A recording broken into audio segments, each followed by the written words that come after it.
All right, welcome, ladies and gentlemen, once again here to Virtual Racing Network on a Tuesday night. We are set here for some very good racing, because why not? It's Bristol, baby. We're going to have some fantastic racing. We got about 17 drivers that have entered so far. Some more are still coming in. They're fixing to do a pit party as they're gritting up there a little bit. So before we get to all of the racing details there, hopefully the internet does hang in there with us, as we've had a few connection issues. We want to go over all the sponsors and partners that make this race possible. Coming with a new one here today, Lake Erie Entertainment. So head on over there and check them out. You can give them a call right there on your screen as a general sponsor here for tonight's race. And of course, your presenting sponsor here for tonight's race, that is Leo's Coney Island out of Rochester Hills.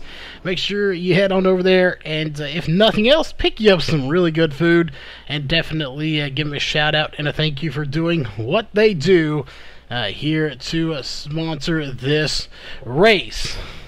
Can't forget iRacing Drivers World as a general sponsor here for tonight's race. If you are an iRacer, you need to go head over to that page and join that group. A really good group, almost 8,000 members and growing every day. We may hit 8,000 if they haven't already if you join. So head on over there, post all your pictures, videos, comments, questions, whatever it may be on iRacing Drivers World. And of course, another general sponsor here and the presenting sponsor for the Sunday series, that is Global Building Contractors. Make sure you go give these guys a shout out as well for the presenting sponsor on the Sunday Night Xfinity Series. On the broadcast side of things, we wouldn't be far if we didn't have these guys, starting with Walls Beard Co. Beard Balm. If you are a guy and you have a beard, you've got to take care of it. What better way to do so with some Walls Beard Co. Beard Balm, all natural and organic products. So head over to wallsbeardco.com and pick some up. They also have different scents to pick from, so you can grab a different scent, whichever you like. SimSpeedShop.com, your one-stop shop here for button boxes and e-brakes. So for all you rallycross racers out there, you need to head on over there and pick up one or both of these items. Again, SimSpeedShop.com. Northwest Racing Series, again, we've been talking about them quite a bit. That schedule is getting closer and closer to being done. We will resume racing with the Xfinity on Monday night and trucks on Thursday, if those are the days that officially get settled on. That is being voted on right now by the drivers, so stay tuned for that. We'll get you the latest information on our Facebook and, of course, on the YouTube page. They are also the one-to-go sponsor here, so later on tonight, when you see the white flag waving, it is presented by Northwest Racing Series. Ohio IndyCar League. If you're looking to get into some IndyCar racing, why not head over to one of the best on here? That is Ohio IndyCar League. You can also get all the latest information at facebook.com/Ohio IndyCar League. iBog, iRacing Broadcast Overlay Graphics, your sim race broadcast graphic source. If you're looking to get into broadcasting or just looking to have some overlays made for streaming, head over to ibog.co and get a hold of Jason Allison. And, of course, Randy's Wraps. Hopefully we'll have time for a pre-race interview here coming up shortly. If not, the post-race show will be presented by Randy's Wraps, but hopefully we can get a pre-race interview here presented by Randy's Wraps. If you're looking for a really nice paint job for a really great price, head on over to Facebook and just type in Randy's Wraps, and you will see it taken directly to their page. That being said, it is that time once again where we like to introduce our second chair here for tonight's race, and that is, as always, the one and only, and we've referring to him as the champion here for this week. That is Jeff Stabnell. So Jeff, welcome back to the booth once again. Hey, thanks for having me again, Charles, and you know, that introduction never gets old when you use the word champion, so appreciate that, man. That I'm just kidding, man. Just glad to be here. We're at Bristol, man. We are in for a heck of a night. These Racecore guys, just fantastic group of guys, very respectful crew here, and Bristol is going to put that to the test, right? These guys race each other with a ton of respect, but man, it is tough to keep your cool here at Bristol. Short track racing at its finest. Yeah, it definitely is. Again, this track, 0.533 miles. It is a tiny little track, but believe me, you will see a ton of action on it here. Again, 17 drivers have registered for the race. We'll see if any more do connect, but we'll go ahead and go through your VRN pre-race analyst here. 5 miles per hour wind out of the northeast, partly cloudy. Obviously, it's a night race. That's the only way to do Bristol here, is doing a night race under the lights. It's going to be an interesting one. Only 84-degree track temperature, so not too terribly hot for 200 laps. We put 107 miles. It's really 106.6 miles, but close enough to 107. We just went ahead and rounded it there up just a little bit, but well over. We have many more laps than we actually do miles because it's such a short track. Yeah, I mean, you're going to do a lap here in about 16 seconds. 15 seconds, 16 seconds, and we'll get a little bit on the tires. We'll see hot laps here probably in the mid-15s, or actually maybe even high 14s. I mean, that's 4 distinct corners. I know it looks like 2, but this track's got progressive banking, and that means it's real hard to get into the corner. Car wants to get loose on you if you take the wrong line. Car wants to push tight if you take the wrong line. You're running right up against that wall because that's the most banking on the track and where you can carry the most speed coming down that straightaway. And, you're doing that 14 seconds, 15 seconds, even up to 16-second laps, 4 times a minute. You get dizzy here almost. It's not quite dizzy, but you lose your orientation. You forget which side of the track you're on. You don't remember, where am I, by the starting finish line, or so it's crazy, man. It's just like driving around the inside of a Cheerio as fast as you can. It really is. And speaking of getting around this track fast, we'll talk about our tire and fuel window here. Very far apart, for that matter. So, assuming we stay green, tire window 15 to 20 laps. That's, a good tire run. However, the fuel run, 70 to 75 laps. So, if this does go green, Jeff, you obviously are the more of the race analyst here for us, as you obviously drive a little bit more. What can we expect if we go a full 75 laps on a fuel run here for these tires? Obviously, we're going to have some tire wear, but you've been around this track, so how much is that wear going to play into potentially seeing some spins? Yeah, so this track, and of course I'm not out there right now, so I'm not sure how those tires are wearing, but typically fresh tires will let you run a lower line for maybe 10 laps, give or take 5. Might be 15 laps, might be 5 laps. After that, you're not going to make any hay unless you're up there up against the wall, unless somebody's just really slow and you can shoot off the inside there, but you just can't carry enough speed down the straightaway on the inside line to clear anybody and pull up. So it usually makes for a lot of differing strategies. A lot of times you'll have guys that are in the back stay out, get that track position, cycle up front. You even have leaders stay out front on old tires. They'd rather be out front and be slow because they know that at most only a couple cars are going to pass them, or maybe they can even hold them off, as opposed to going in and get tires. By the same token, the last time we were here with these Racecore guys, I believe, was in the Xfinity cars, and we said watch for guys to stay out and get track position, and I think most of this crew was pitting a lot. So I think we're in for a mixed bag. I think you're going to see guys pitting. I think you're going to see guys staying out. Somebody wants track position. Somebody wants fresh tires. And it's going to be a little tough to keep track of all the strategy. We know that we can go about 70 to 75 laps on a tank of fuel. So ideally, if this went green, you'd split this up into about 65, 70 lap segments and pit, around 65, 70 laps, split the segments up equal. But I think we're going to get all kinds of guys going on all kinds of different cycles. Yeah, I definitely agree with that. And speaking of cycles here, there's nobody putting a cycle on the track, so we're going to go ahead and I'm going to run through our point standings real fast for us here, as we're still having an issue with the overlays not wanting to pull numbers. But right now, Jamir Muhammad is your points leader right now with 633 points. Right behind him is Mikey Neal with 579 points. Alex Huffman with 505 points. Justin Starr currently 499 points, and Austin Edstrom with 453 points. And I actually don't see Austin Edstrom here tonight. He may be having to work again. To round out the rest of your top 10 right now, it is Bryson Barker, James Zarello, Dan Butler, Brian Dorsey, and Dennis Ellis. Those are your top 10 in the point standings right now. To go a little bit deeper here, 11th place, James Morgan. 12th place, John Van Varelis. 13th, Roger Muth. 14th, Jack Fellers, who I do believe is here tonight. I thought I saw him anyway. Yep, he is indeed ninth fastest right now. 15th is Jeremy Evans. 16th, Cody Levitt. 17th, Jared Hagedorn. 18th, Mike Rigney. 19th, Chris Brown. And 20th, gaining one spot after last week, passing Craig Covington. That is Brian Bizzle to take 20th spot right now here in the point standings.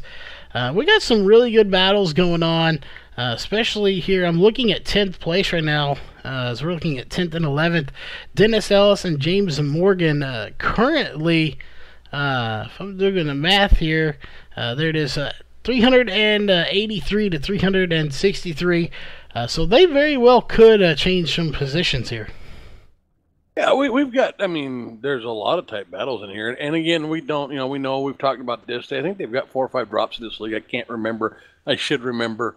So with 15 starts, the points maybe aren't reflective of what we see. But if we just take them at face value, we've got Jeremy Evans, Jack Fellers, and Roger Muth, each 1 point apart. 335, 336, 337.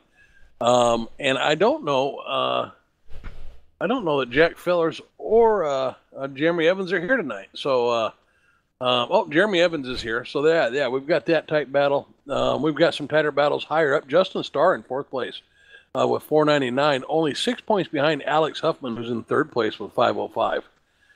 Bryson Barker, 3 points behind Austin Edstrom.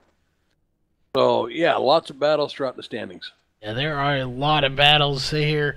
And we got about just under 8 minutes left to go here before we get going.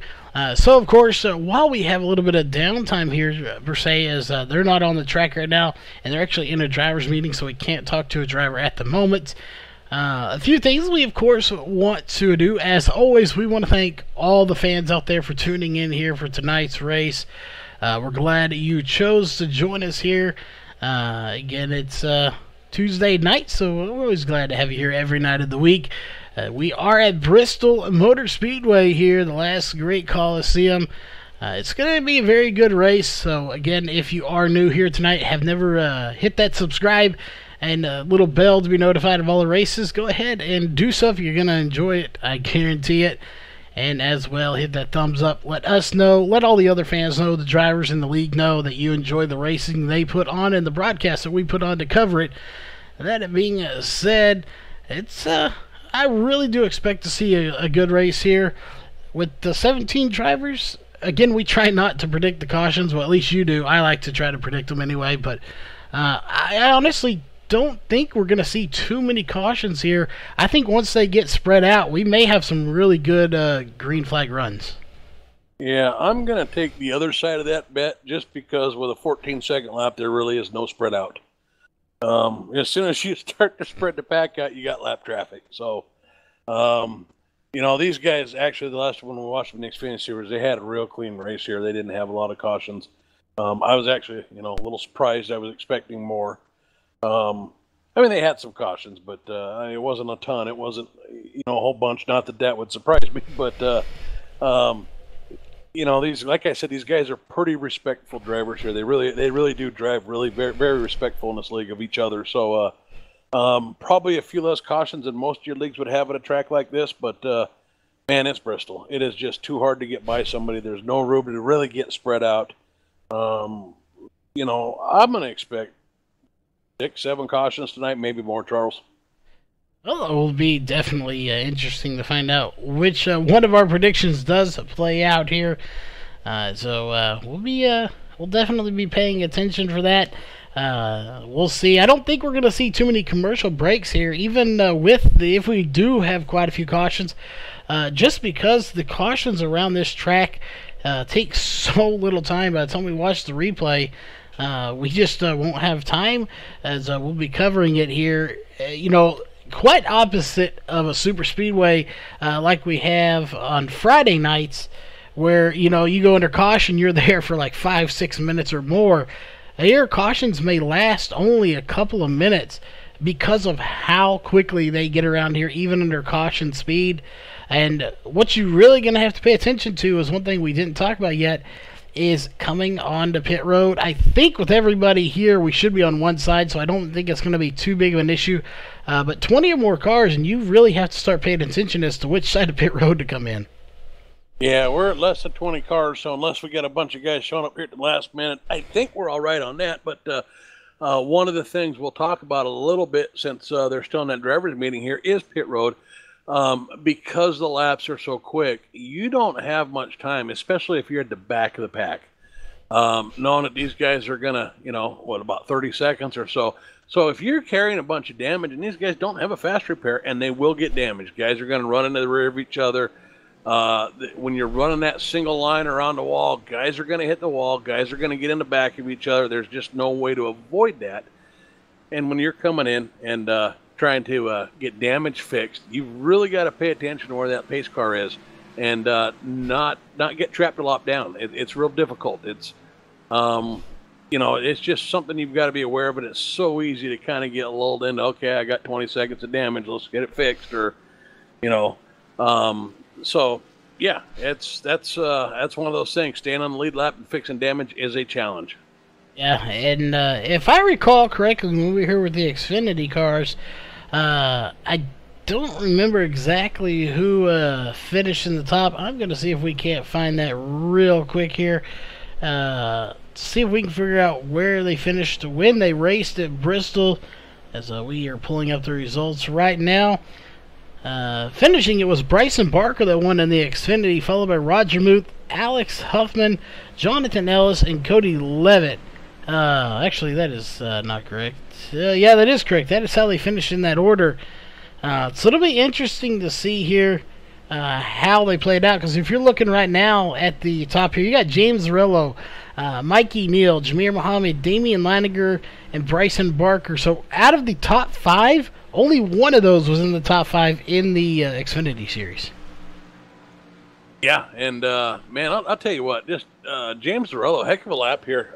You really got to hang it out there to run a good lap here. Well, I guess I don't know if that hot lap, he could have hot lapped it around the bottom, but to put in good laps here, man, you just got to have nerves of steel. You really got to sail it in up against that wall. You kind of float up a little bit in the center and then come down, and the inclination is you want to turn down the low of the track because you're worried about hitting the wall and you get loose. So good to see some new faces up here at the top of the board there, James Zarello being one of them. It definitely is, as always. We love to see them mix it up here, and we'll be going through this whole field, so we'll let you know who is starting where here momentarily. But it is that time once again, where, as always, here in the motorsports world, we love to play the national anthem. It is just part of what you do here. You honor your country. So we're going to step away. We'll be right back in just a few moments with qualifying after the national anthem. We take you down onto the track for our opening ceremonies. Ladies and gentlemen, please rise. Please remove your hats.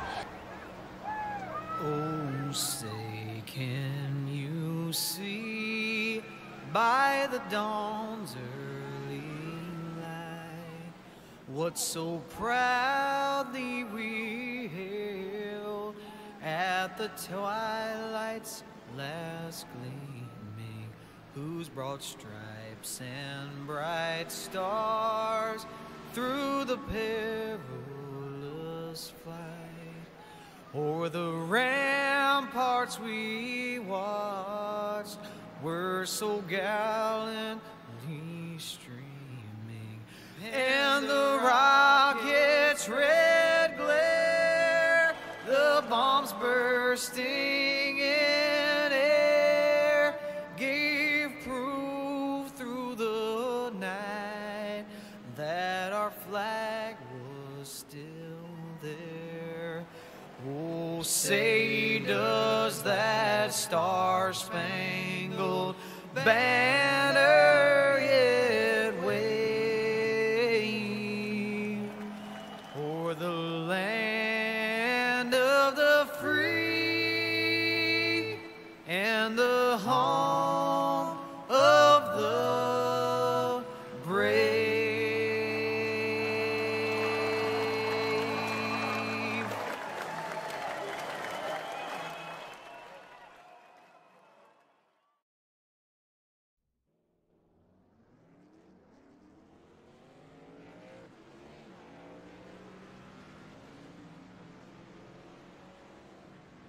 All right, we are back, ladies and gentlemen. Qualifying is underway, so we are going to step down here. And it looks like the first one on the charts here we're going to see is the 99 to Justin Starr, but he's going to pull it to a stop.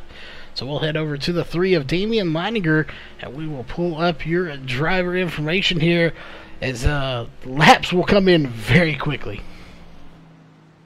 Yeah, 13-second laps here. It really doesn't matter, first lap, second lap. You're up to speed and turning it. I think you can get it on your first lap. You can better it on your second lap if you have a bad first lap. Yeah, we should start seeing some times on the board real fast. Yeah, here we are.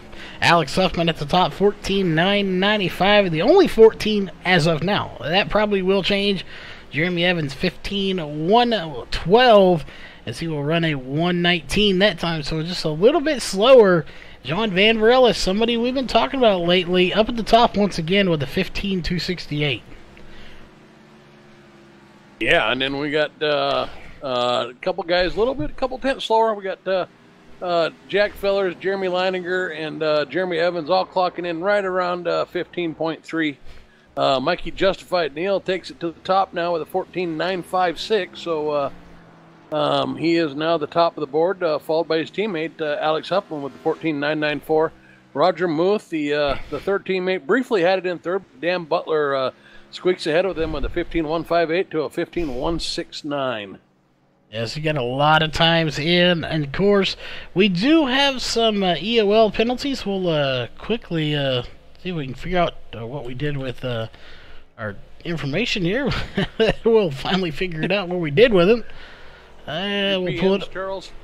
Yes, there we go. Okay, so there we go. We got Jeff Pogo, Jared Hagedorn, Brian Jones, James Zarello, Reese Milton, and Bryson Barker will be starting at the back with EOL penalties. So those drivers, that is why they will not be qualifying, as they are going to be starting at the back of the pack. But interesting, we still have Jameer Mohammed. He is sitting in his car. He's actually rolling out, and so is Cody Levitt now. Yeah, we've got a couple drivers that are opting to just kind of see what times get laid down, or maybe they're getting comfortable. But Jameer Mohammed on the track, Cody Levitt on the track, and Jameer Mohammed would be somebody we would expect to see end up front there with, in that Jeremy Evans, Alex Huffman, Mikey Neal range. Yeah, definitely expect him to. Again, I know at one point he said short tracks were not necessarily his thing, but he's showing that it doesn't matter. He's still good. 14.901. I don't know if they weren't his thing before, but it looks like they are now, as he is now .056 ahead of Mikey Neal, taking it to the top of the charts. Meanwhile, Cody Levitt takes it to 10th with a 15.359. Yeah, we got, I'm showing Bryson Barker still hasn't taken the time yet. I don't know. I heard we had 5 drivers that had EOLs tonight. He was indeed one of them. Is he? Yeah, I'm seeing 6 drivers haven't taken the time, so not sure if those are the 5 or the 6 drivers there that aren't, but James Lorello mentioned in the pre-race chat that he had an EOL. I think I heard somebody say Dennis Ellis had an EOL. I'm not sure on that one with the 11. And Bryson Barker, so those are some guys we would expect to lay down some pretty decent times. Yeah, and looking here, Dennis Ellis, I believe he did get it, but that it wasn't the Xfinity race, so that'll be probably next Sunday is what he was getting that one for. So everyone out here, Dennis Ellis should, in my list anyway, should be able to go out, as well as Ray Moss. So Jared Hagedorn, Bryson Barker, Jeff Pogo, and James Lorello all have EOLs for this particular race that are here. So it looks like Dennis Ellis and Ray Moss are just opting to stay at the back of this pack and try to work their way through. Yeah, and, you know, track position's tough here. You know, I think if you're... It is hard to stay at the back of the pack here, right? You're not too far from going a lap down. Track position's tough. Somebody wrecks in front of you. It's so easy to collect a bunch of cars here just because we're all just crammed in there together. So not sure I would want to be at the back of the pack here. I understand, though, Bristol is a tough track to drive. If you're not comfortable running right up there against that wall, you maybe don't want to get up there in the middle of the pack. Yeah, we'll see what happens. And I think Jack Fellers just joined us here. He did. He's been in here, but he did run a qualifying lap as well. So we'll see how this all plays out. But it is that time for the Walls Beard Co. starting grid. And we only have about, 17 drivers here. So not a huge field, but it's not a huge track either. So we'll see. Jeff, you want to run through our first 4 rows here, and then I will bring us home here. Absolutely. On your pole tonight, we've got the 14 truck of Jameer Mohammed. Outside row 1, we've got the 8 truck of Mikey Neal. Inside row 2, we've got the 83 of Alex Huffman, and outside him, we've got the 4 truck of Jeremy Evans. In row 3, we've got the 21 of Dan Butler on the inside and the 39 of Roger Muth on the outside. In row 4, the 87 of John Van Verillis on the inside. And outside of him, in P8, we've got the 48 of Jack Fellers. In row 5, we've got the 3 truck of Damian Laniger. And rounding out the top 10 there is Cody Levitt.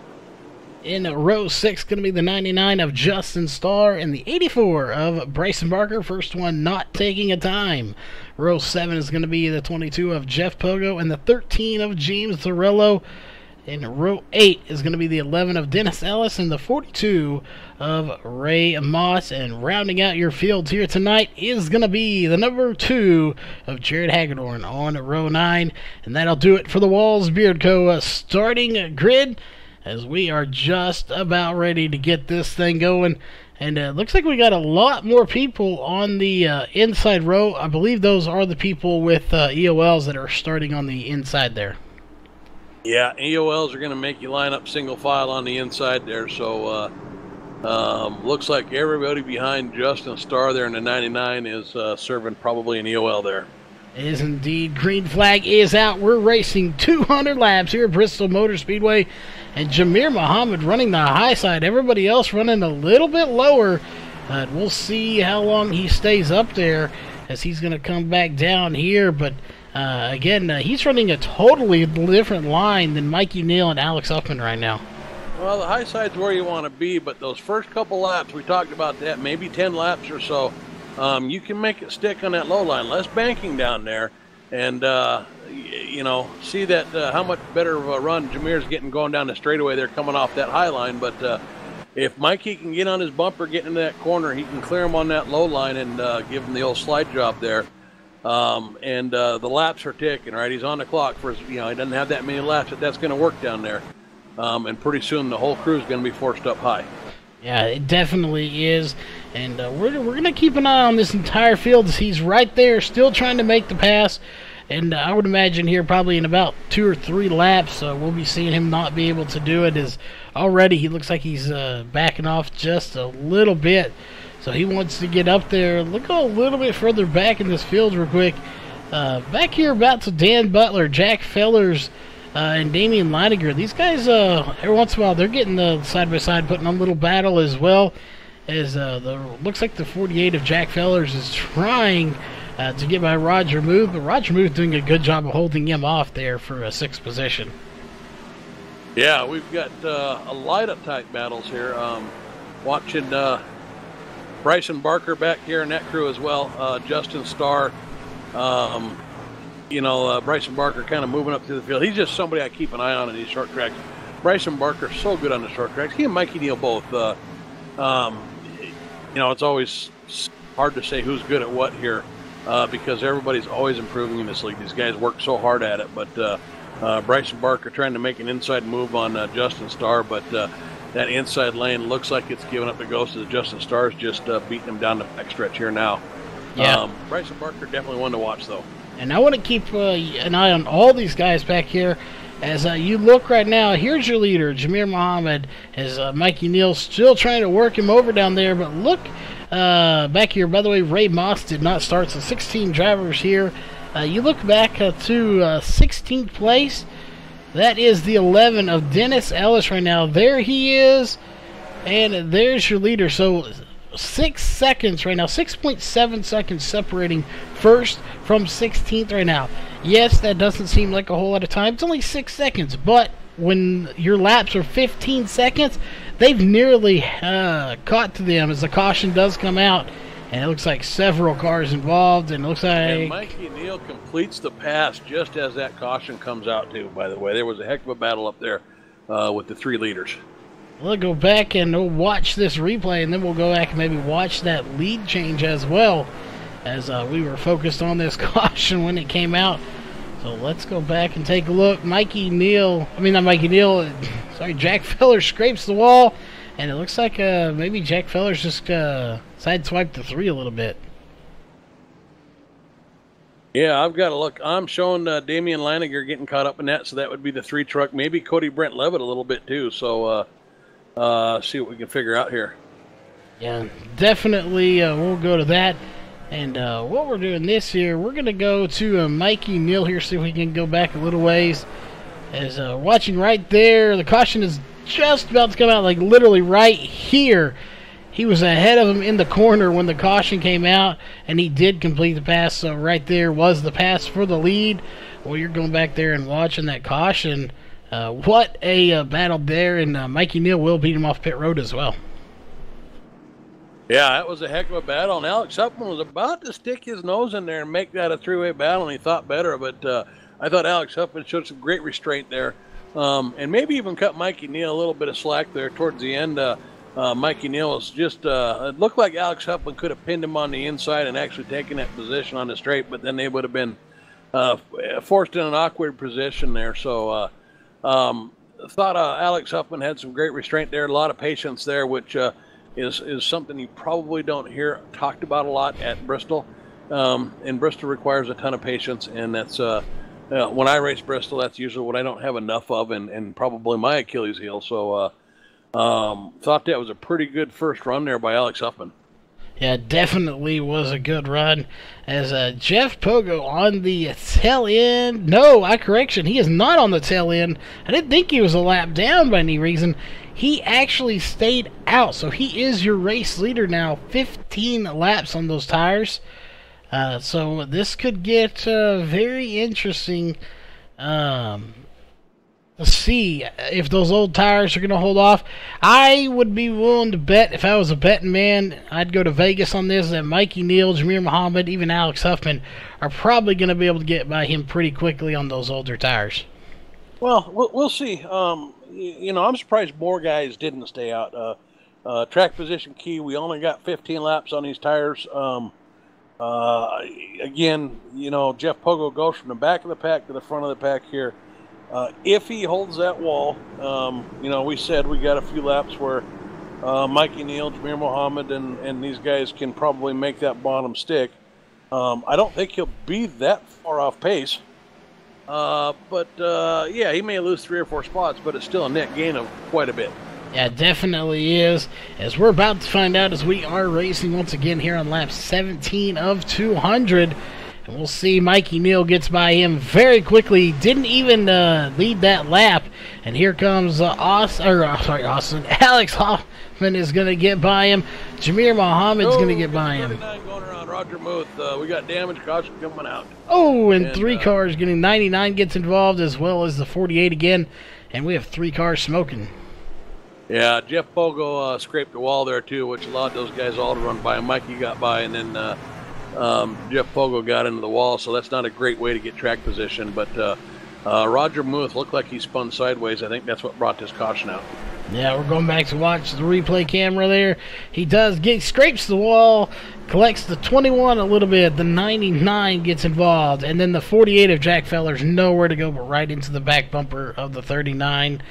3 good trucks here smoking pretty heavily. That is not what you want this early in there. If you're smoking that bad, again, they do not have fast repairs, so that may be 3 trucks out of this race. Yeah, without fast repairs, I've given up on the broadcast booth trying to decide how much damaged smoke is anymore. So many times I see these trucks smoke and they go in and come right back out a few minutes later. So not sure, but at any rate, he's going to go several laps down regardless with that kind of damage. And not what you want when it takes about 30 seconds to pace a lap here. Yeah, it definitely is. And they're still on pit road, so they're about to go a lap down here. So we'll see. They all did drive in under their own power. Note also the 22 of Jeff Pogo going down pit road this time. So he is going to make a pit stop. And it looks like Jared Hagedorn is going to go in as well, I do believe. Nope, correction, he did not. He is still out there. I thought he was going in. That will put Mikey Neal at the lead here. He was already there. He passed him very quickly, but now he will start actually at the front of this race, so nobody to pass to try to gain the lead. He's already there. Yeah, absolutely. And I'm showing Mikey Neal, and I'm not sure, these timing screens are never accurate, but every update you always wonder if they get them. With a few incident points, I'm wondering if Mikey Neal didn't get into the wall a little bit. I might take a look and see if I can see if he's got any damage there. Yeah, I'm showing that too. It looks like quite a few. I don't think it's too accurate. And I think this might carry over from practice as well. So we'll see here. We'll zoom in just a little bit if we can. And I'm not seeing any damage on that truck. It looks fairly clean. At least on the left side of the truck. Be the right side facing us. And I don't see too terribly much on the right side of that truck either towards the wall. It looks fairly clean. Yeah, I don't either. And he was running that bottom line, so you wouldn't expect that he got on the wall, but he might have pushed up into somebody like Jameer or something when he was trying for the lead, but Jameer doesn't show any incident points. So I think we're pretty good there. I'm betting you're right that we're carrying this over from qualifying, because I see Jack Fellers and Mikey Neal both have incident points in qualifying, 2-point incident. So I suspect that's where it came from. Yeah. And the reason I'm keeping track is because incident point limit is a real concern tonight at a track like this. It's really easy to rack up enough incident points to kick you out of the race, just by nature, getting in the back of people and having people get in the back of you. Yeah, you definitely do not want to rack up too many incident points here. It's a bad thing. I mean, it's always bad, but again, it can get you DQ'd from the race. And with 200 laps, you have plenty of time to rack them up. As we'll see, green flag is back in the air. Mikey Neal gets a huge jump, but Alex Huffman and Jeremy Evans side by side for second place. And then you have Jameer Muhammad like a shark in the back, just waiting for either one of them to make a mistake, and he's going to pounce. Yeah, you got 3 wide there. Bryson Barker trying to get inside the 13, who was in a 2-wide battle of his own. I think Cody Levitt pulled out of that probably wisely. Bryson Barker with some aggressive moves to get up front, and we told you right out the gate, he's probably going to have something to say about the battles up front before this race is over. But Mikey Neal is really starting to gap Alex Huffman and Jeremy Evans, who are still running side by side back there. Yeah, those two are just not giving up right now, and they have a lot of cars pushing them, or trucks pushing them, as Jameer Muhammad, James Zarello, all pushing the 4 up on the high side right now. And again, draft not going to be that big of a factor, if any, here. But having someone push you definitely can't hurt you. It will probably give you a little bit of momentum. I don't think it's going to give you a whole lot. But obviously it's doing something here, as the 4 is able to actually completely clear the 83 of Alex Huffman, and now the 14 does it as well. Yeah, it's not the pushing, Charles. It's what we talked about, those tires giving up the ghost. They got 14 laps on these tires now, even though some are under caution. He's not able to just, he's got to slide it a little bit, running that low line in the corner, so these guys are killing him. Look at him come off that corner. Everybody's palacing Alex Huffman there. He got pinned to the inside, when those tires gave out and he couldn't pass anymore on the low line, and he's going to lose all those places to everybody that got up in that high line there. And again, end up costing him about 4 spots. And that's what we talked about. Once those tires give and we lose grip on that low line, you are trying real hard to work that outside, and it's real hard to make passes here. And Alex Huffman's going to have some work cut out for himself now. Yeah, Jamir Muhammad just scraped the wall, and earlier so did the 38 of Cody Levitt. As we've seen that already quite a few times here. People scrape that wall. Hopefully they're not getting any major X's.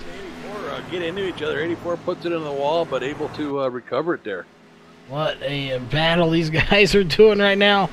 As it's just right, literally right now you have second, third, fourth, fifth, sixth, and even seventh back here battling in this one group. There are 6 different trucks battling, and they are literally nose to tail right now. Just one after the other, making a train going around this track, waiting for somebody to make a mistake so they can pass. Meanwhile, Mikey Neal currently 2.566 seconds ahead of this group. Yeah, they are trying hard, but real hard to get any momentum. Almost need somebody to scrape the wall.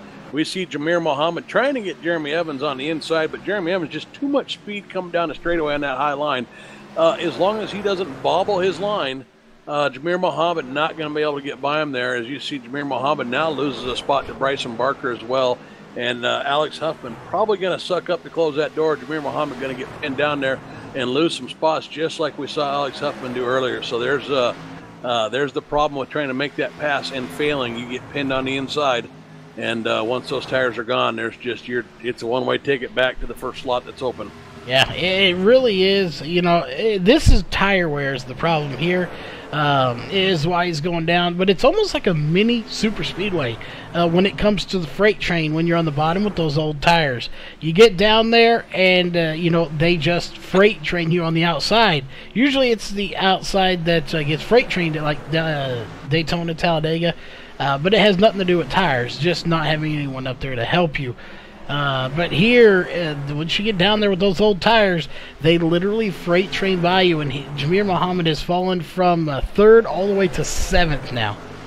I don't know if you saw that move by Bryson Barker to get by Jeremy Evans, but what a fantastic move. Jeremy Evans was looked like he was being a little bit shy getting into the corners and coming off the corners. He was trying to diamond it down just a little bit and diamond it in.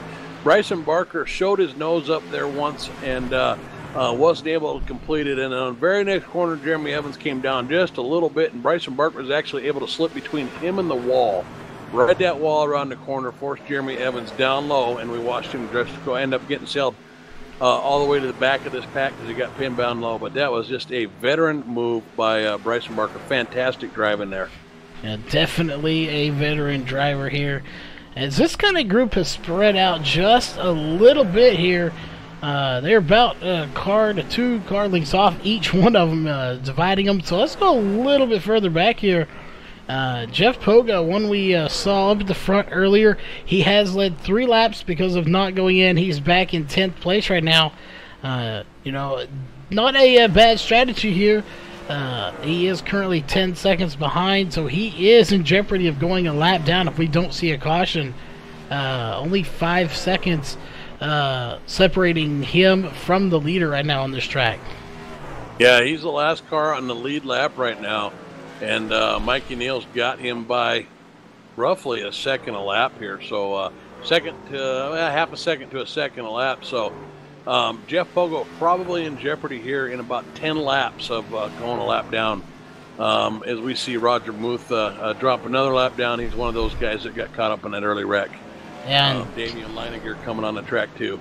Yeah, so a few guys coming in. Justin Starr coming back onto the track. You know, good news for them, their night is not done yet. You know, after they were just pretty much spraying for mosquitoes out there, all 3 of those were at one point. They're back on the track again. So it did take them nearly 8.5 minutes worth of repairs. They are back on the track. The bad news is if they get caught up in anything else, their night probably will be done.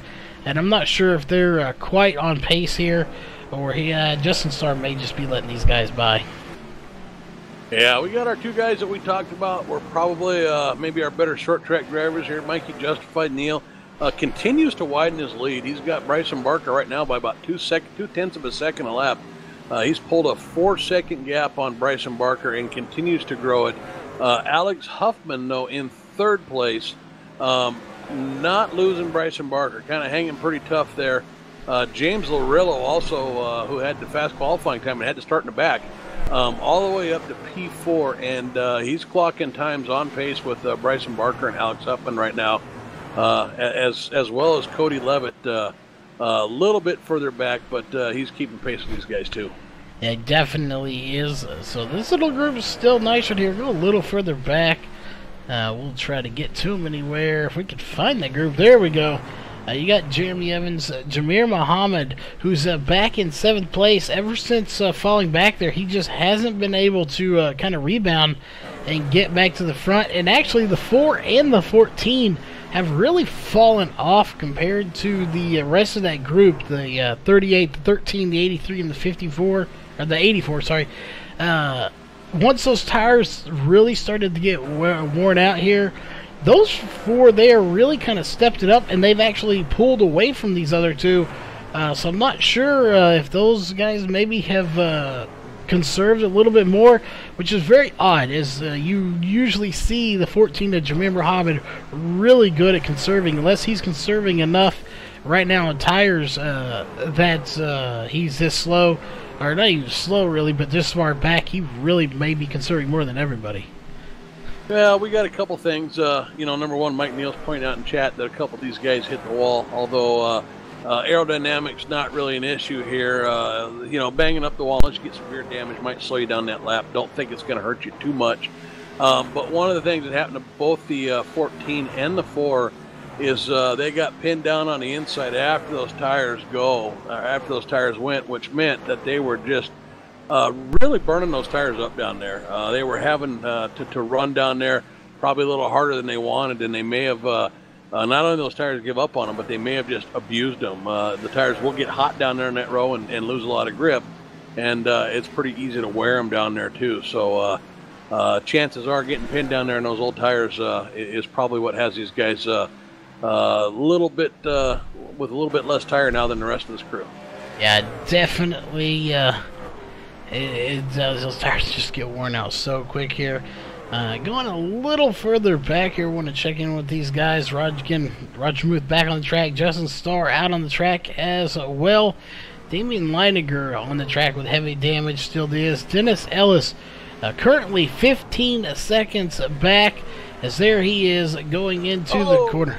We got Alex Huffman getting into the wall there, trying to compete a pass on lap traffic. James Laurel tries to get out inside of him, and I think Cody Brent Levitt then got into the back of him and spun him around. Well, let's go back and let's take a look here at the replay camera, see what happened. As caution is out here on lap number 61. As we'll watch this, and there you see 83 and the 13 trying to get by the 22 of Jeff Pogo. Oh, and there it is. Actually, let's go back and take another look at that and see what happened here from a blimp camera. I actually think the 13 may have got into him. Yeah, the 13 did. He was trying to clear the lap traffic there of Jeff Pogo on the 22. Now, if you're those guys running around the lap in those old tires, you'd like to see lap traffic take it to the inside. They may not be comfortable there, though, so they tried to make the pass on the inside, and it looked to me like maybe James Laurello had run Alex Huffman down and had was wanting to make a pass there real soon and didn't want to lose that track position passing a lap car. So may have pushed a little bit, slid up on the track, got into the lap car a little bit, or the lap car came down. Hard to say, but at any rate, got into that rear quarter of James Laurello, and it turned him right into the 83 of Alex Huffman, who's got a lot of black smoke coming out now. So 2 of our faster trucks look like they might be about done here. Yeah, well, definitely not what we want to see. As Jeff Pogo's on pit road, so is the 13 of James Laurello. So let's go back here to our main camera and see who all is on pit road, who didn't go out, and it looks like everybody did come down pit road, with the exception of Justin Starr and Damian Liger. Those guys did not come down pit road. 17 laps on those tires. They are currently, Damian Liger 26 laps down, Justin Starr 25 laps down. So they'll at least get one of their laps back here, get a wave around, and they may come in after that. We'll see. But Mikey Neal still being scored as your race leader. But like you said, two very fast drivers potentially out of this race. And I definitely think Alex Huffman on pit road for a minute 30. He's 3 laps down now. So probably, we can't 100% say this because we could have quite a few more cautions and he could get those laps back. But there's probably about, I'd say, at least 30 to 40, if not maybe even 50% chance that his chances of winning this race have pretty much come to an end here tonight. Same for James Zarello. Yeah, you know, the good news is aerodynamics aren't going to help you a whole lot here. They are going to help you. Your hitting speeds 130, 140 miles an hour. Yes, the aerodynamics going to come into play a little bit, but usually not so much as to make you a bad car versus a good car. The bad news is they're going to be so many laps down by the time they get back out on track. They would need a lot of cautions to catch back up, and you know, there's only 7 cars left on the lead lap right now. So you got Jeff Pogo 1 lap down, Dan Butler 3 laps down, Alex Huffman already 4 laps down, and you know, he's still in the pits. So he would need those other 2 guys to get back up on the lead lap before Alex Huffman himself, and James Zarello's in that same boat. Either one of those guys could start taking laps off on cautions with lucky dogs. Now maybe they can take some wave rounds as we're getting ready to go again here, it looks like. We are. Green flag is out once again. Mikey Neal on the gas pedal, and we got a word from Alex Huffman. 31 minutes worth of repair, so definitely with already a quarter of the race done, we're going to be at lap 100 here before you know it. I really do think, unfortunately, his night is done, and I would be willing to bet that James Zarello probably has roughly about the same amount of damage as he even hit harder. Yeah, and I just want to be clear, in chat, I threatened to pick Huffy, but I did not pick Huffy tonight, so no blaming the broadcaster curse on that one. And we didn't pick anybody here for that matter, so that was our bad, but we'll just assume he thought about picking you in his mind, and we'll go with that one. Again, no broadcaster curse. We did not pick anybody here tonight. So interesting enough, I don't think we needed to pick anyone. It's Bristol. you know, crap's gonna happen here at Bristol. You know, that's just the nature of the beast here. They don't call it the last great Coliseum for nothing. It's just a product of racing in this track. You know, there are a lot of bent fenders and really bent tempers as well. Yeah, and that's exactly what happens here. And it is such a hard track to drive fast. And you really, I mean, you probably got to have thousands of laps in here before you're comfortable running this wall. And we talked about the banking. I don't know how high our resolution is tonight, Charles, but can we see the seams on the broadcast in the track? I think we can. I believe we can. So where those seams are, we have banking transitions. So we see at regular tracks, right, when a car gets maybe a tire down under an apron or something, they put that front tire down there, they get loose. Well, because there's different bankings, and it's a little bit less than an apron would be, but we'll see tires, right, when you enter that corner there. If you really want to see somebody that's running the Highline well, look at Jameer Mohammed or look at Bryson Barker. They stay above that seam. They're not dipping those tires down there. And, you know, they're not getting loose, whereas a lot of these other guys are kind of riding the middle of that seam a lot. And it'll get them loose, and it'll make feel wiggly. It doesn't feel stable. Then they lose confidence getting up there against that wall. And so to be able to sail it in high above that seam, then ride that sucker right up the wall in the center of the corner, pull it back down, pay attention to where the seams are, not get loose on that banking transition. It takes a lot of laps to feel comfortable doing that. So, you know, it really is a tough track to put a bunch of guys on and have some guys be fast and comfortable doing that. Some guys are still trying to feel that out, and you know, the end result sometimes is we get a few banged up trucks. Yeah, and something I want to point out here is we're doing a little digging here for the facts for this race. We just want to point this out, that your leader right now, the 8 of Mikey Neal, has obviously now led 63 laps.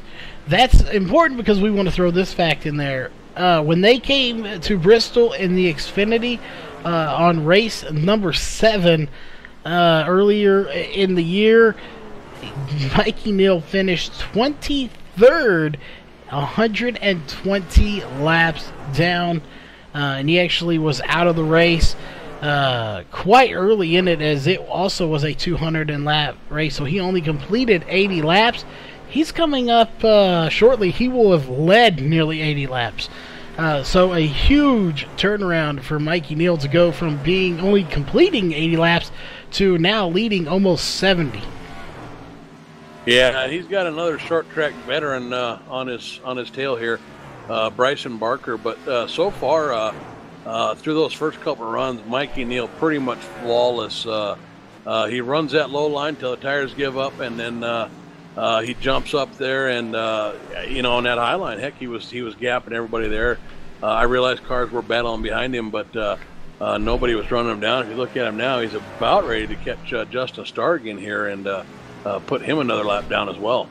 Yeah, and you know, to look at our top 3 right now, just not to give any disrespect to any of the other drivers, but you have Mikey Neal, Bryson Barker, Jamir Muhammad.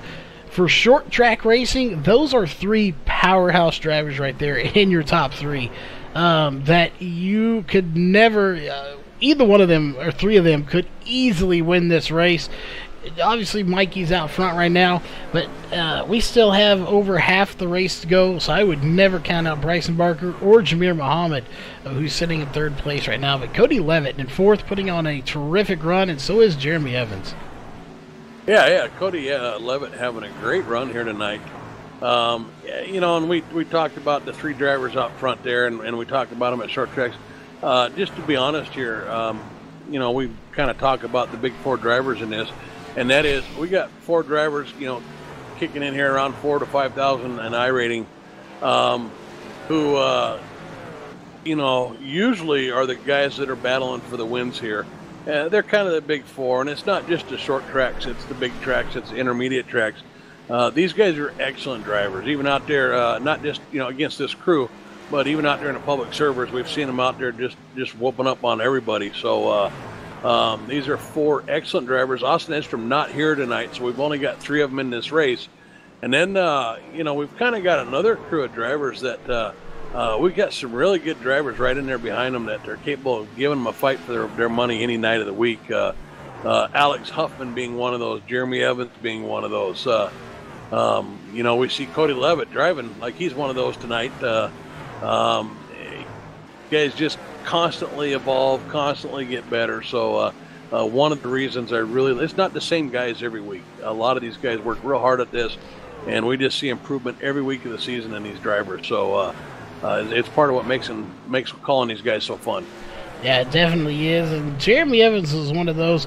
He first came in here, and I mean, he came in a blaze of glory. He came straight to the front when he joined the league. And he proved he was someone to force to be reckoned with in this series. And in the last week or so, he kind of faded a little bit there. But he has found what he had when he came in here, running 5th place. He's back up at the front where we saw him when he first got started. So, you know, definitely maybe he had a track or 2 that he just didn't care for too much. But he is back here running 5th at Bristol. And I also want to note here, too, as typical with Bristol, some of this was due to cautions. But as we've seen before here, Bristol, there are only 7 cars on the lead lap right now. Yeah, you know, we've had a few cautions. We've got a lot of damaged cars. And we got Mikey Neal, who's just knocking them down. I mean, he's just out there putting them down. Some of these guys are not laps down because they were wrecked. Some of these guys are laps down just because Mikey Neal's put them laps down. Yeah, he continues to open up his lead on Bryson Barker, and you know, Jamir Muhammad, ever since he gave up that initial lead on a pole, really hasn't threatened.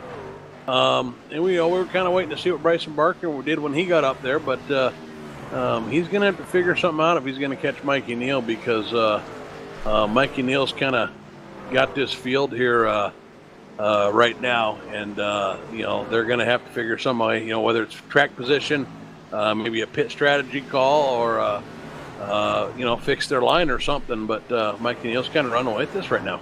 He is indeed, as he puts another one down, and Bryson Barker gets into the outside wall there just a little bit, almost gets into it again, as now there are actually only 6 cars on the lead lap. The last car is John Van Varelis, and we'll see, he may be coming a lap car here shortly, as Mikey Neal is starting to reel him in, and it doesn't help John Van Varelis at all that he's got the 99 and the 21 that he's battling with. While those guys are not on the lead lap, he is having to get around them, and while he's doing that, even if they let him by fairly easy because he's a lead lap car, that's still going to let the 8 of Mikey Neal catch him.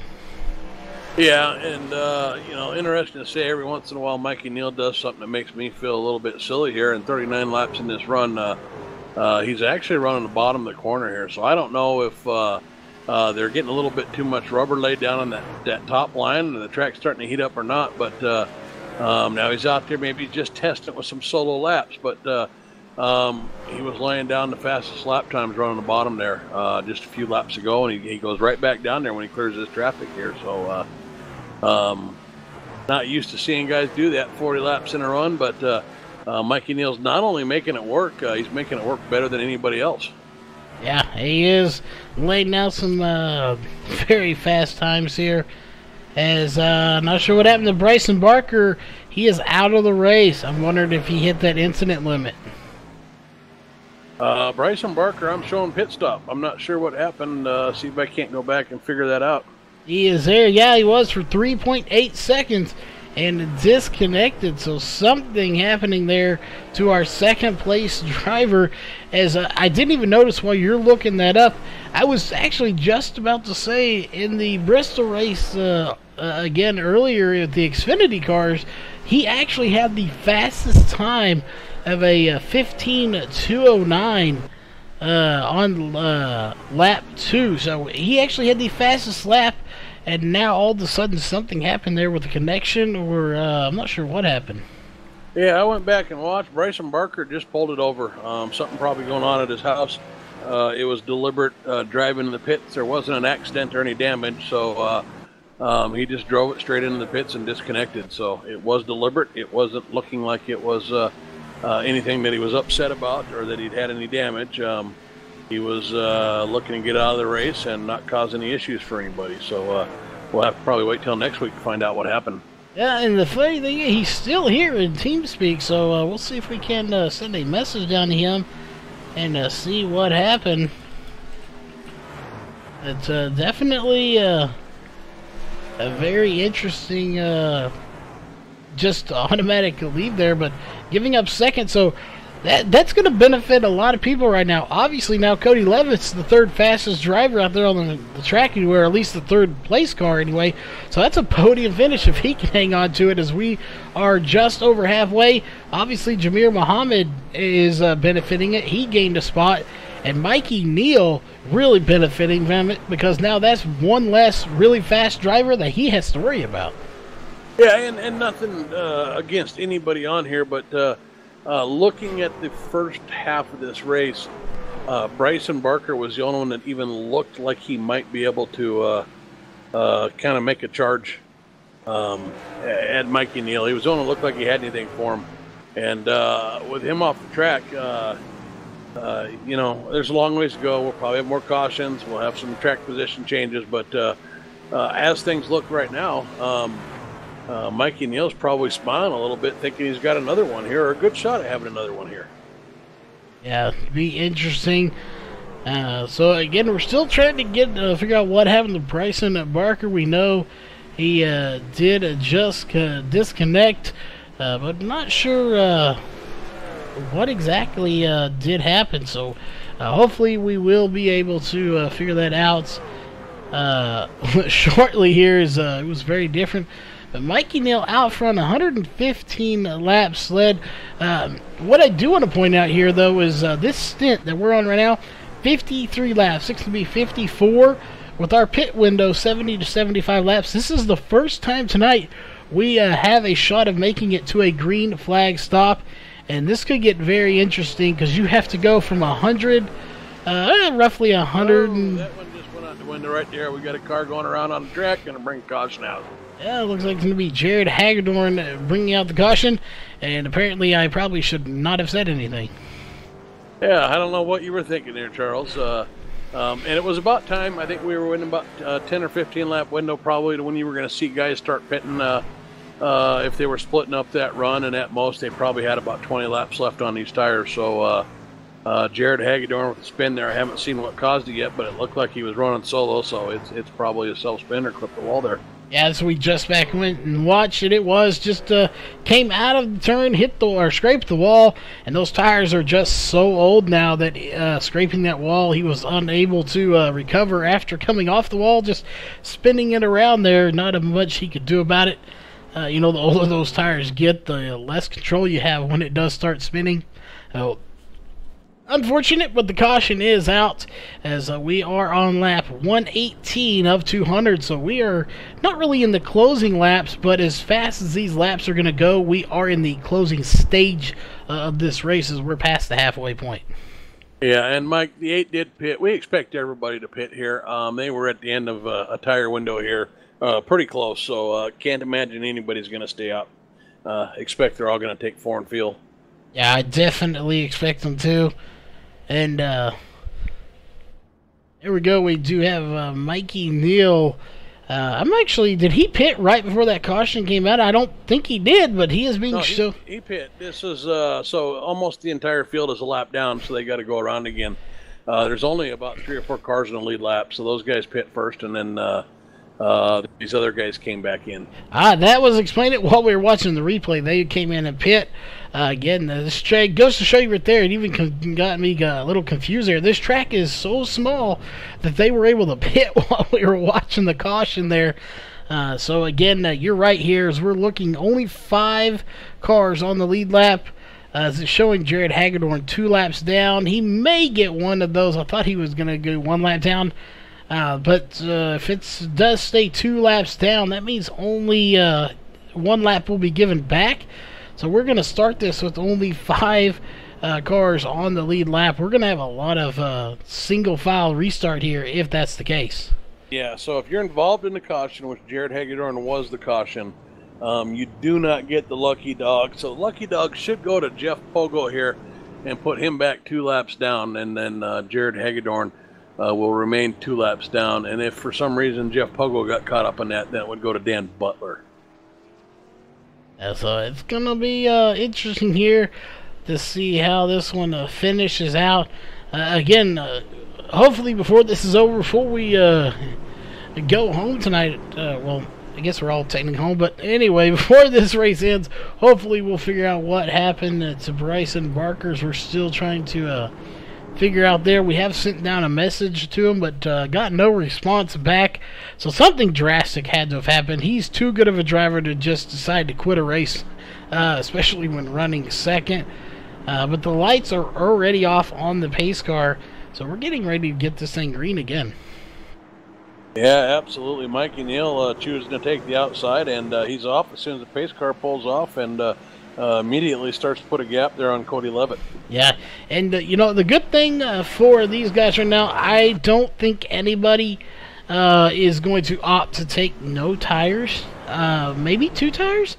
The good news is for these guys up front right now, if we get in the closing laps and we have a caution with, say, 5-6 laps to go, or 10 laps to go, and somebody does come down, you could try to maybe chance it, especially if you're, 5th place. That's the worst you're going to go. So we'll see how that goes. If there's very few cars on the lead lap when we get there, you may see somebody possibly make a risk that they normally wouldn't take. Well, with only 5 cars on the lead lap, it's a little bit harder to stay out there in tires. because you're only going to gain at most 4 or 5 spots in track position. And if you're out there on those older tires, we talked about probably losing 3 or 4 or 5 spots on the start. So probably not a lot of net gain staying out there on old tires with if you're only battling 4 or 5 guys. Now, if we can get a couple more guys back on the lead lap, and I think John Van Verillis got the lucky dog in the last one, which put him back on the lead lap. I'm not sure.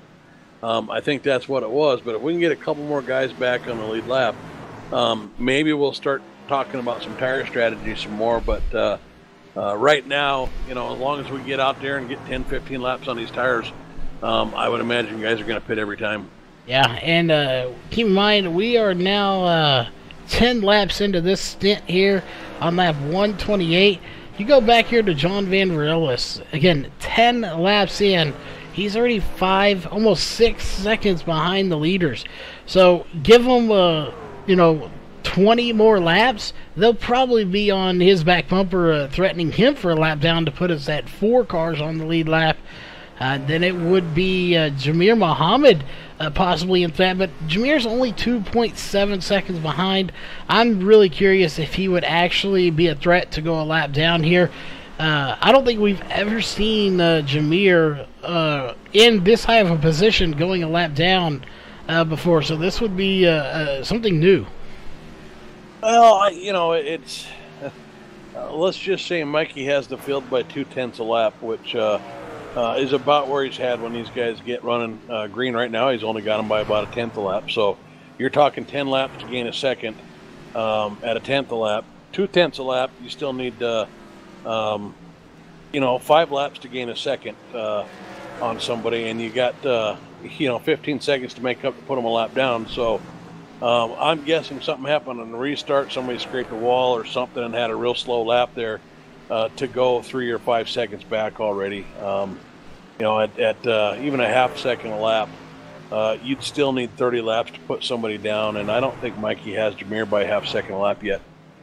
Yeah, I don't either. Right now, 4.5, and the gap just did grow by 1/10, and that was about what we expect as a 1/10 a lap.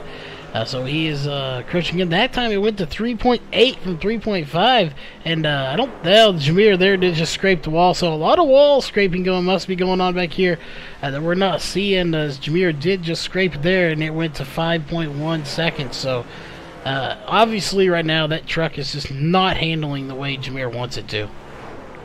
Yeah, it's real tough. We talk about this being I call it a rhythm track because it goes so fast.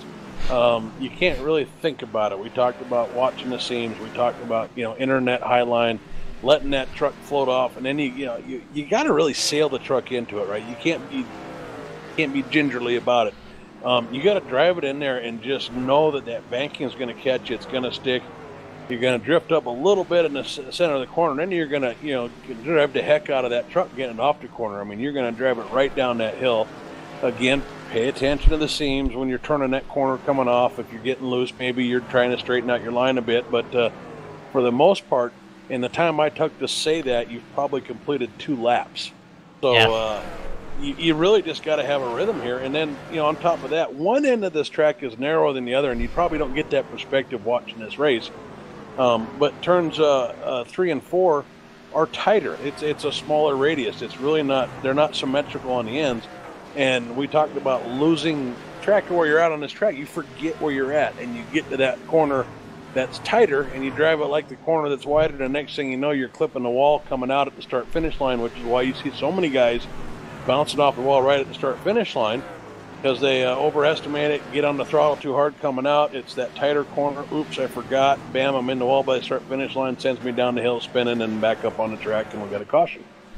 Yeah, and, talking about those corners not being the same, a lot of people, like we talked about in the pre-race show, they talk about how Bristol's the fastest half mile. Well, technically, that is not true. It is actually 0.533, which obviously you have different corners. It is not a true half mile.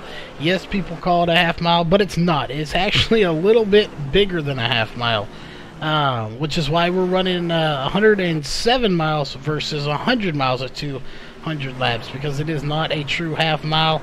And it's just a, it's not a true half mile. You got different corners here, a lot of banking in here, which is why it's fast, and it really does produce some good racing. And right now, not so much. These guys have really kind of spread out, as we do have some battling going on, but there's some lap cars and lead lap cars all mixed together in here. Yeah, definitely a lot of cars mixed together.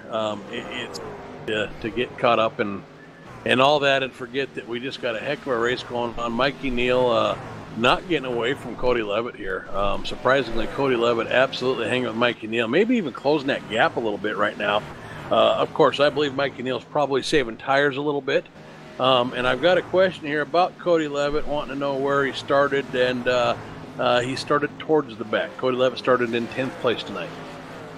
He did indeed start in the back of this thing, or at least pretty darn close to it.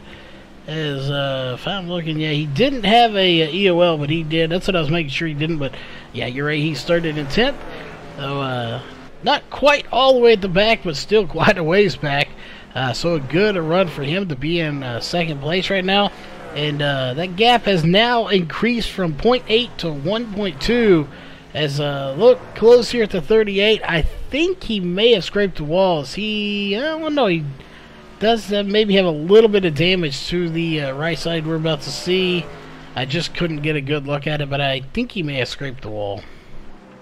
Yeah, and I'm noticing these guys are starting to kind of move back down the track a little bit, entering and exiting these corners as the run goes on. So I'm wondering if these trucks aren't just getting a little bit tight on them here. But I've watched Jameer Muhammad, who was pretty religious. He and Bryson Barker earlier about staying above that top seam, getting into the corners, which of course they scraped the wall a few times, but they were very, it was very intentional. You could tell they were doing that. Now I'm watching Jameer Muhammad come down and kind of split that seam a little bit, maybe loosen his truck up. I was watching Cody Levitt. He's actually running down to about the second lane, getting into some of these corners down. Of course, we got Mikey, who's been running that bottom lane a little bit. Yeah, they have. So all over the place right now, these guys, they don't want to keep scraping the wall and damaging their truck. Every time they do, it puts them closer and further and further away from the leader. As now we have just under 50 laps to go. We'll take a look at our cautions real fast. 4 cautions for 14 laps. That is not bad at all here for Bristol. 47 laps to go. Will we see another caution? I think we might see at least one more. Maybe we won't. We'll see. What we do know here is if we don't, I think we're going to have at least one more green flag stop. Yeah, if my estimates are right that I got my guys before the race, we are probably somewhere in the neighborhood of about 5 laps short, which, maybe we can save here a little bit. Mikey's cutting the corners here. Maybe that's what he's doing here. I know his teammate said he's saving tires on the bottom. He can save them a little bit better, cutting the corners, getting in and getting off, and he's able to run that because he's able to float all the way back out to the wall on the straightaways right now, which is something you can't do when you're running too wide. But maybe he's cutting enough distance off, maybe saving a little bit of fuel there. If we don't get that caution, and that's a pretty big if right now, I think some of these guys are going to be, in the range of a few laps short. And it could make a very, very interesting finish, right? Stop and gas, or do I grab tires, or, do I split this run? Do I go in the middle of this run and short pit these guys and grab some tires so I got enough fuel, 2 tires and enough fuel to get going? So still the potential for some strategy to shake some things up, and unless Mikey Neal self-destructs here, we're going to need a shake-up here to see somebody get the lead from him here. Yeah, Cody Levitt 2.49 seconds behind. That is the closest person to Mikey Neal right now. You go back to Jeremy Evans in third, 4.8 seconds. 6.3 seconds. Jameer Muhammad 9.6. John Van Varellis currently 12.083 seconds. So John Van Varellis in 5th place is definitely in jeopardy of going a lap down. He needs a caution regroup this field and stop him from going a lap down is in 3 seconds, less than 3 seconds. He will be the next victim of Mikey Neal. And it won't be shortly after that that I think you might see Jameer Muhammad in jeopardy there again. Yeah, Jameer Muhammad really not having a good run this run, so not sure what happened. I mean, I think the run before this he wasn't doing great, but certainly wasn't off pace like he is. But I suspect he's had a lot of laps here where he clipped the wall, and I told you that he'd moved down a little bit getting into the corners. Maybe he just got tired of beating on the wall. That could be why too. But I'm a little surprised to see him 10 seconds off the pace right now. Yeah, it is very interesting to see. It'll be interesting to see if he actually goes the lap down. He's one of those, like John Van Varillas, that are on the lead lap. They would love to see a caution right now, for 2 facts. One, it would stop him from going a lap down. Excuse me. 2, that they're in their fuel window route. They could make it. If they came down, you can make it on fuel at this point. So, a caution would really be beneficial for the 14 of Jameer Muhammad and the 87 of John Van Varillas as far as lap goes. They would love to be on the lead lap when they can come down and pit, regroup this field a little bit, and have another shot at getting the lead. But, I just want to talk a little bit about Cody Levitt here. We always talk about him and what a run he's having in that 38 machine. In second place right now, he has cut that lead again from 1.2 seconds to 0.8. Again, I'm not sure if he scraped the wall and he's picked it back up, or if Mikey Neal is conserving a little bit again. I suspect Mikey Neal's conserving a little bit, because we got confirmation in chat there from his teammate that we are correct. He is about 5 laps short on that fuel window, and so I suspect maybe they're working here a little bit to save some fuel. I can't confirm that. Alex Huffman's not giving us too many details there, but we do have confirmation they are just a little bit short on fuel. And Dan Dill asked me why it was so surprising. I think that Jameer Muhammad was possibly 10 seconds back. And Dan, if you don't follow this crew, maybe you don't know, but Jameer Muhammad has probably been, maybe until the last few races, the most dominant driver over the season, and certainly one of the top 4 drivers in this league. He is always up there for the lead, so it's quite surprising anytime we see him in jeopardy of being a lap down without serious damage. Yeah, it definitely is. It's it's very surprising. He is he's in 4th place, so he's still. Thing is, he's not having a horrible run. It's just not handling the way he likes. Maybe he's just scraped the wall a few times, and it's cost him some time. But still, overall 4th place, still a solid points night. As far as position-wise, not too far off of where we usually see him. Just the distance between him and the leader. We're used to seeing him up front and really dominating races, or being right there side by side with the leader for 2nd place. So it's just really the distance between them that is kind of surprising. And hopefully, he'll get into the top 3. Maybe we can have a talk to him and see what his thoughts were on the track. Yeah, and so just watching the lap times there for a minute, I thought maybe we saw, it looked like a whole group of guys had lap times fall off into the mid-16s, and they were running low 16s, so I'm watching Mikey Neal's lap times. I'm pretty sure he is saving fuel. I think he's paying attention to that gap between him and Cody Levitt there, and trying to keep it by a second there. And then, I'm not sure that Cody Levitt's not doing the same thing, watching that gap between him and Jeremy Evans right now. So I'm seeing a wide variation in lap times, and a bunch of drivers dip down to the bottom of the track, and we're talking about variations when they're not even in traffic. So I think a lot of guys are trying to figure out how to save fuel right now, and we may have us a fuel mileage race. Yeah, and he was actually talking about how he said it was surprising the 38 Cody was hanging in there with Mikey. I don't know if, Dan, if you were here for the beginning of the race when Mikey Neal was pulling away from this entire field by almost 4 seconds, I believe, at one point. He was really pulling away from the field. So for anybody to be keeping up with him right now is a little surprising as Cody Levitt comes down pit road. Yeah, 38 has decided he does not have enough fuel. He's going to short pit. So we talked about this being one of the strategies that somebody might take. It looks like he might be taking 4 tires there. So I'm a little surprised on that. This feels like a slow pit stop. I don't think this is a short pit. I think something else is going on there. Did we miss something? I don't think we missed anything there as he's coming out of pit road. 31.1 seconds on pit road. Something happened there. I'm not sure if he got a pit road speeding violation, had to hold for 15 seconds. He was in his pit box for 30 seconds, so he did clip the cones. Maybe he got a hold there for that, and I think you might be right. He might have got a 15-second hold on that. We'll have to get confirmation, but that short pit there cost him 2 laps, if indeed that's what it was. Yeah, that would be... Mikey Neal now with an 8-second gap to play with here for some fuel savings. I think he's got to have a big grin now from ear to ear right now. Yeah, and note here too, John Venderillis did go a lap down.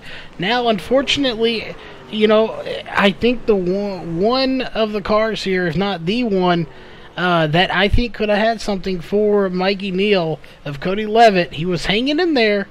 I think both of them were conserving a little bit. That, and again, 0.8 was the closest anybody had been to Mikey Neal. He is now 2 laps down. That has got to be devastating here. Good news is he's only in 5th right now, 2 laps down, but still detrimental as he was right there with Mikey Neal, and he was probably going to give him a run for his money. Yeah, to ask Mike Neal's question, does a pit stop right now hurt or help the 88 or the 8? The answer is before John Venderillis, or not Jan, but Cody Levitt pit there, I would have said maybe it helps him because you give him a full tank of gas and 4 fresh tires here, and I think he drives away from the field again. However, with that 8-second cushion, there's a lot of gas that can be saved, and you can tell he's already been saving gas. I don't think they're going to catch him. I'm guessing that he might be able to save the 5 laps needed here, and I'm not sure that they can catch him if this thing stays green. So we'd have to ask Huffy, but I'm going to guess that they've got this figured out, and he's hoping it stays green. Yeah, and getting a report there from Roger Muth, Cody in the 38, unsafe pit in, holds for 15 seconds, as we kind of figured something happened when he came down pit road. Yeah, he hit that cone and kind of came on the outside of that cone, got in a little hot. I saw that and wasn't sure he was going to get the penalty there, but obviously he did. And that's unfortunate because I think Cody Levitt was having the best race we've seen him have this season. He was having a fantastic race there.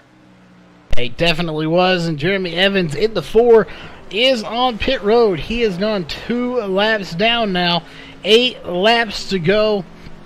We'll see. Did the 8 of Mikey Neal and the 14 of Jameer Muhammad somehow save enough fuel to stay out on this track? As we are waiting to see here. Both of them have not come in yet, and looks like for the most part I don't think they're going to, as we're watching. They are the only 2 cars on the lead lap right now.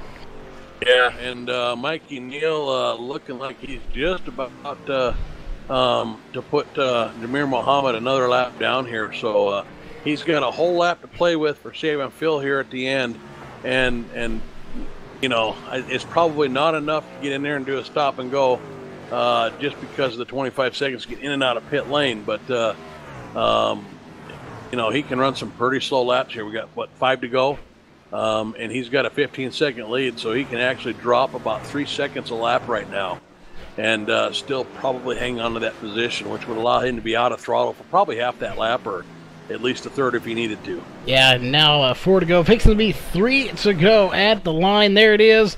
It is now 3 laps to go, and he is actually going to get passed by Jeremy Evans, and he's going to let the 38 by.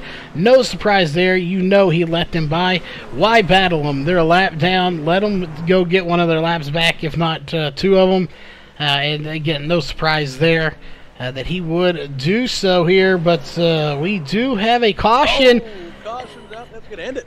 That is going to end the race on the very close. We're on lap 199 as the 22 of Jeff Pogo goes around. We won't even go back and look at it. There's really no point. It ends the race. That will give the win to the 8 of Mikey Neal and Jameer Muhammad, the only trucks on the lead lap. Yeah, assuming Mikey Neal doesn't run out of gas and can coast to the start-finish line, he's got this, but he's still got to make it, and his truck's still under power, so I don't see that as being a problem. Although he's running about 35 miles an hour. There it is. Mikey Neal is your winner at Bristol here tonight. Jameer Muhammad in second. Cody Brett Levitt brings it home in third. Yeah, he's just a few feet away, and I don't see why he won't make it. As right there, it is official. Mikey Neal bringing home the win here at Bristol Motor Speedway 200 laps later. And I believe we had very few cautions here. So we'll pull that up real quick. 5 cautions for 20 laps. So that means we were green for 180 laps. For here at Bristol, that is just outstanding. Absolutely. Is Mikey, is he going to have enough left to do any burnouts for us? Well, we're definitely about to find out. As while he does that, we'll go ahead and go through your unofficial race results. We had 16 drivers start the race, 17 that came here total. So we'll go ahead and go through it. Jeff, you want to run through our top 10 here tonight, and I will finish it up, and we'll get to the post-race show. Absolutely. Bringing it home in first place, your winner, Mikey Justified Neal in that 8 truck. In second place, the 14 truck of Jameer Muhammad. In third place, the 38 of Cody Levitt. In fourth place, the number 4 truck of Jeremy Evans. Bringing it home in fifth, the 87 of John Van Verillis. In sixth place, we have the 21 of Dan Butler. In seventh place, the 22 of Jeff Pogo. In eighth place, the 3 of Damian Leiniger. In ninth place, the 99 of Justin Starr. And rounding out your top 10 was the 11 of Justin Ellis. In 11th place will be the 2 of Jared Hagedorn. 12th place will be the 84 of Bryson Barker. Again, not sure quite what happened to him. 99 laps down. 13th place will be the 83 of Alex Huffman. 14th place will be the 13 of James Zarello. 15th will be the 39 of Roger Muth. 16th place will be the 48 of Jack Fellers, and 17th, not starting the race here tonight, will be the 42 of Ray Moss. As we're watching the 8 of Mikey Neal do a backwards lap around here at Bristol. As he's celebrating before he does some burnouts. But that being said, we will step to a quick commercial break. We will be right back here with your post-race show.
All right, we are back here once again with your post-race show from Bristol Motor Speedway, and coming in third place here tonight, that will be the 38 of Cody Levitt. First off, I think you really had second there. Obviously, you had to pit for some fuel, and then the penalty on pit road definitely hurt you. Had that not happened, I think you might have had a shot here at Mikey. We watched there, and again, everybody in here, especially the drivers here in the post-race show, I think had a good shot in here, but for the first half of the race, Mikey really pulled away, and then there in the closing part of the race, you were 0.8 away. You were definitely the closest driver to catching Mikey. Had that little incident happen on pit road, or you didn't have to pit, you think you would have run him down because you were definitely getting there? I mean, I think I might have. I have no idea, though. Like, I don't know, honestly. Well, it was a good run here for you. Coming into tonight, we always like to find out, was this one of your favorite tracks that coming into the race? And if it wasn't, is it now? I've always done well here. It hasn't been my favorite track, but I seem to do well. I guess I can say it's my favorite. It's one of my best. Well, definitely, it's going to be a good points night for you here. We'll see if we can't pull those up before race anyway, pre-race. Coming in here, I'm not sure where you're at in the points. You are back in 16th. So finishing ahead of a lot of people, this should definitely net you at least a position, maybe 2 or 3 in the point standings. Going into, we still have several races to go. It should be interesting once the drops do play effect in here to the point, so we'll be watching that. So again, we just want to give you a huge shout out, a very good third place finish here. That being said, any sponsors you need to give a shout out to, and anyone you just want to give a shout out to? I want to give a shout out to Leo's Coney Island, iRacing Drivers World, Lake Erie Entertainment. Also, I want to shout out Roger Muth and Jeff Pogo and my team. All 3 of these are my teammates, and Jared Hagedorn. They're keeping me on this service, making me get better and stuff. So I'd like to thank them a lot. All right. Well, again, congrats on third place, and hopefully we'll be able to talk to you again here shortly, as we do have still quite a bit of racing to go in this season, and we look forward to having you in the booth here once again. That being said, finishing in second place, it seems like they're together quite often here. That is the 14 of Jameer Muhammad. So once again, we'll turn this interview over to Jeff. Hey, Jameer, welcome back to the Jeff and Jameer post-race show. How's it going there, buddy? You got a copy? I'm good, Jeff. I'm good. How's it going tonight? Pretty good. I haven't talked to you for a few nights, so glad to have you back on our post-race show. You are the points leader in this truck series. We know, or at least I think I know, that historically maybe short tracks haven't been your strongest suit, and you're so good at the intermediate and longer tracks. You're good at the short tracks too, but if there's been a weakness to your game, maybe it's been the short tracks. But you came in tonight, you looked good in practice, you took it straight to the pole. How confident were you feeling about tonight coming in here?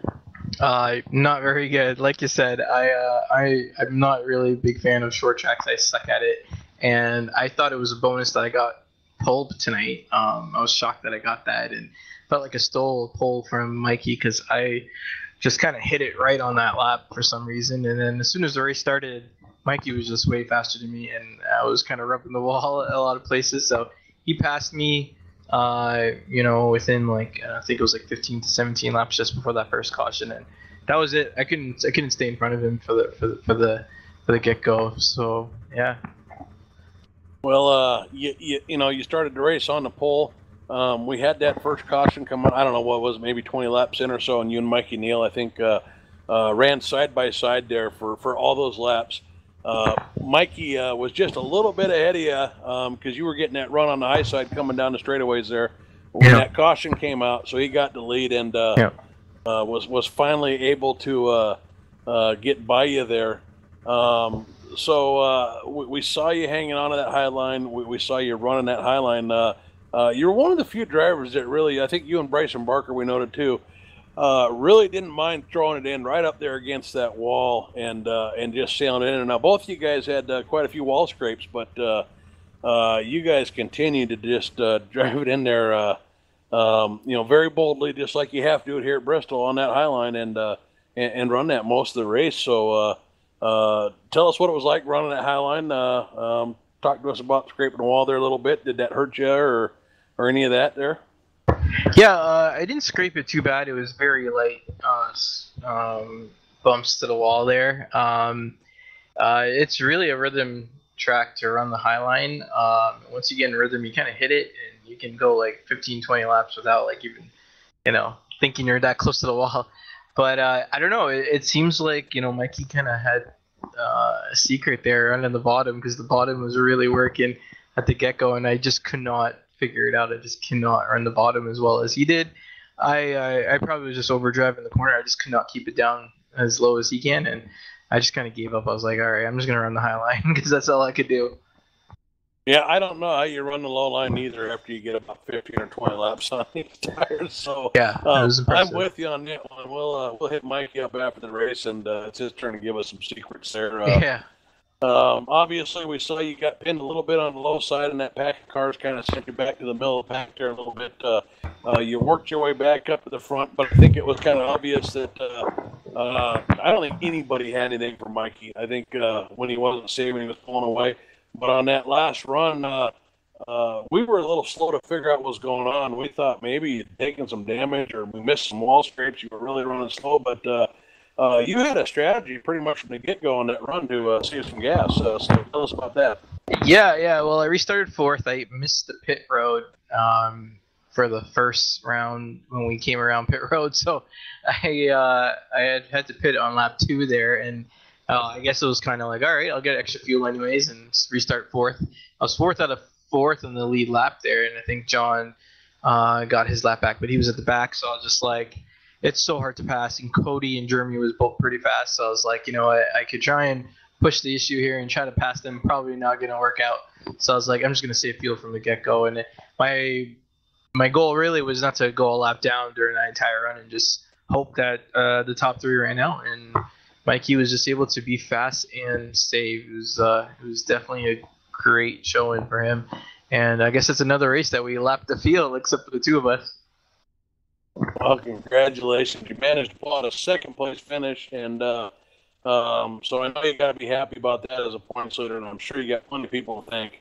I know your wife watches, your dad watches, so have at it, man. It's all yours. Yeah. I'd just like to thank Leo's Coney's Island, iRacing Drivers World, Lake Erie Entertainment, and Global Building Contractors for sponsoring Racecore. Shout out to you guys for broadcasting. Shout out to Mikey. Congrats on the win. And thanks for making us better. All right, no problem. And thanks to you for bringing back at our show. And we'll go ahead and throw it up to Charles, who's got the winner. I indeed do have our race winner here tonight, and that is the 8 of Mikey Neal. First off, as always, congrats on the win. How does it feel, and did you come here thinking you had a good shot to win, or was it kind of a luck that you were up there and then just ran with it? I really like this track. It's been a really good track for me lately, so I definitely had high hopes coming into this race, and it was fun to say the least. And the one thing that I came in here knowing is that everybody's going to be on that top line because there's a lot of grip up there. So I've been working a little bit this week on trying to get something a little bit different from everybody else, and I figured out just kind of hook the apron around. So it's mainly just your throttle control and everything, and it's really tough to drive this track because it's you get too high, and overdrive the corner. It's so easy to hit the wall here, and so going on the low side, I knew there wasn't going to be that much of a chance of me hitting the wall. So I tried to stay down there, but my big strategy was staying down there to avoid getting any contact with the wall, and it worked for me. And then at the beginning, I was just trying to get under Jameer, just see if I can maybe force him into a mistake, and he hit the wall right before the caution.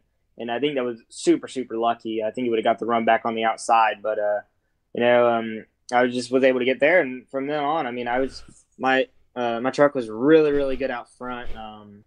Felt really comfortable tonight and didn't have any problems. Well, definitely you had a great run here, collecting another win. I'm not sure how many this is in the trucks here, or if this is your first. I can't remember, to be honest.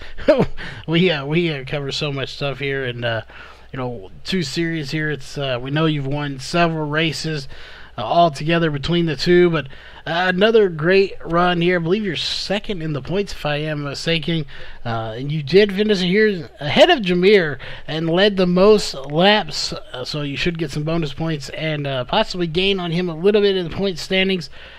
So looking forward to the upcoming weeks here, and then the conclusion of the series. Are you looking forward to trying to run for that championship? I mean, like I said, you never really know who's going to win these races and who's going to be anywhere. I mean, one bad race can affect your whole season. Obviously, we have drops, but that's a race that counts towards one of those drop weeks. So you want to do the best you can every single race, because you want to make those drops like 10th, 9th, 7th, and like 5th, and then the rest your top 5. And I mean, if you could do that over the course of a season, I mean, I think you're easy contention for the championship. So that's my goal as of right now. Obviously, I struggled a little bit earlier in the season, but lately I've just been I've been trying to rack up these top 5 finishes. I mean, last week at Michigan, I think I was top 5. Heroes top 5. Eldora top 5. So clicking off these top 5 finishes, it really helps my case, and hopefully I can get some more wins this season. And it's going to be tough. Some really good drivers here. I know Cody was super fast on that last run. Jameer super fast. Bryson, James Lorello, Alex Huffman. They're all really, really good. And I mean, it's tough to get good finishes here. And but I think I had just a little bit of a better truck tonight, and that really helped me. Well, definitely went your way here tonight. You get the win. You lead 185 laps. That being said, of course, we know you got some sponsors and shout-outs, so who would those be for that win here tonight? But yeah, I got to thank KAM, Jack, Alex, Roger, and Austin, especially Alex tonight. He helped me a little bit with this track, and was my crew chief there for the end of the race. And just got to thank you guys for broadcasting. I love having you and Jeff to broadcast these races. We also got to thank iRacing Drivers World and Global Building Contractors. And we also got to thank the main sponsor, Leo's Coney Island. I got to thank my mom and dad for letting me race, and I know they're both watching, so I really think of that. And also, I'm kind of backed into the wall right now, so you can't really see it, but I carry a special name on this car. One of Papa's friends, his name is Tom. He sadly passed away from cancer this past week, so this win was for him, and I tried my hardest, and I know it'll make them feel a little bit better. Well, definitely sad to hear that, but you put it in victory lane for him, so that is always a good thing to do. Again, congrats on that win. That being said, we need to thank all of our sponsors here. Of course, starting with the racing side of things, I want to give a big shout out to Lake Erie Entertainment, Global Building Contractors, iRacing Drivers World, and, of course, the presenting sponsor here for tonight's race, that is Leo's Coney Island out of Rochester Hills. If you're in the area, make sure you thank them and pick up some great food while you're at it. And, of course, on the broadcast side of things, we want to give a big shout-out to Walls Beard Co., Sim Speed Shop, Northwest Racing Series, Ohio IndyCar League, iBog, and, of course, presenting this post-race show, since we didn't get a pre-race show, that is Randy's Wraps here for the post-race show. We want to thank, again, all the sponsors partners that come on board for this series, and, of course, here for the broadcast. That being said, that will wrap it up here for tonight's broadcast. We will see you tomorrow night for the Upper Edge, and I'm not sure where we're actually at for this week's race, but make sure you check out our Facebook page, Virtual Racing Network. Go to virtualracingnetwork.net for the website if you need to contact us for anything, and of course make sure you check out the YouTube page as well, where we have all upcoming events listed under upcoming events, so check out that, and we'll see you tomorrow night. This copyrighted broadcast may not be used in any form without the authorized written consent of Virtual Racing Network. VRN would like to thank all of our fans for your support, and we hope you enjoyed today's broadcast.